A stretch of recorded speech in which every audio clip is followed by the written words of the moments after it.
सामाजिक एकता की जगह जब जूतों की आवाज समाज में सुनाई पड़े तो समझ लेना समाज में कुछ नया जन आंदोलन होगा। जन आंदोलन होना चाहिए, चर्चा होना चाहिए।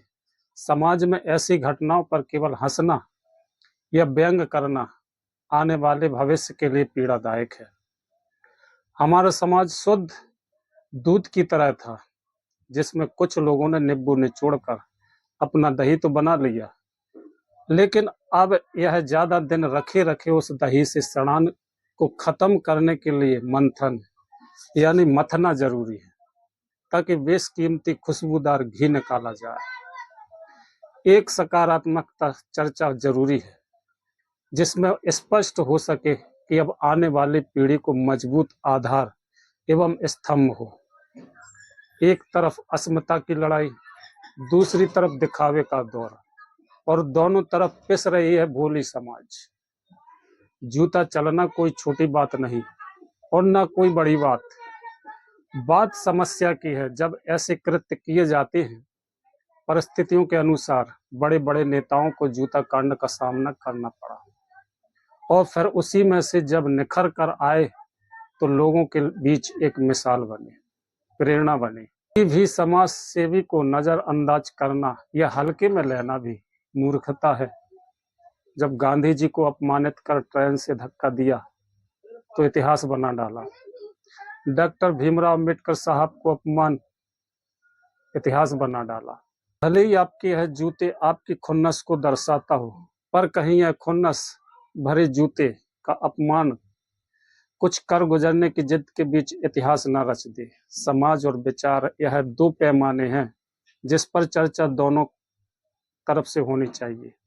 विचारों से समाज बिखरता है और विचारों से ही समाज मजबूत और संगठित होता है।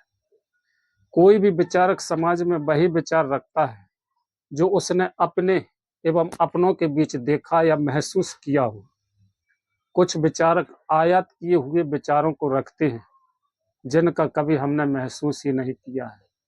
सकारात्मक विचारों की महत्ता जब बढ़ जाती है जब वह ऐसे विचार रखते हैं जो उनकी समाज में महसूस किया हो, झेला हो, उनके बीच व्यवहारिक रूप से जीवन को जिया हो। सब्जबाज के सपने दिखाना और सपनों की दुनिया में घोड़े दौड़ाना गलत है। हमारे बुंदेलखंड में एक कहावत है, एक भूखा सियार कुत्तों से बचकर एक धोबी के घर में घुसा और गलती से नील के टब में गिर गया। जब वह बाहर निकला तो उसका रंग पूरी तरह नीला हो चुका था। उस अनोखे रंग को देखकर जंगल के सभी जानवर डर गए। सियार ने इसका फायदा उठाया और झूठ बोल दिया कि उसे वन देवी ने जंगल का राजा बनाकर भेजा है। शेर और हाथी भी उसके नौकर बन गए। एक दिन सियार ने दूर से दूसरे सियारों के रोने की आवाज सुनी। वह अपनी प्रकृति की आदत पर काबू नहीं रख पाया और उसके साथ जोर जोर से हुआ हुआ चिल्लाने लगा। उसकी आवाज सुनकर सभी जानवर समझ गए कि है कोई देवता नहीं बल्कि एक साधारण सियार है।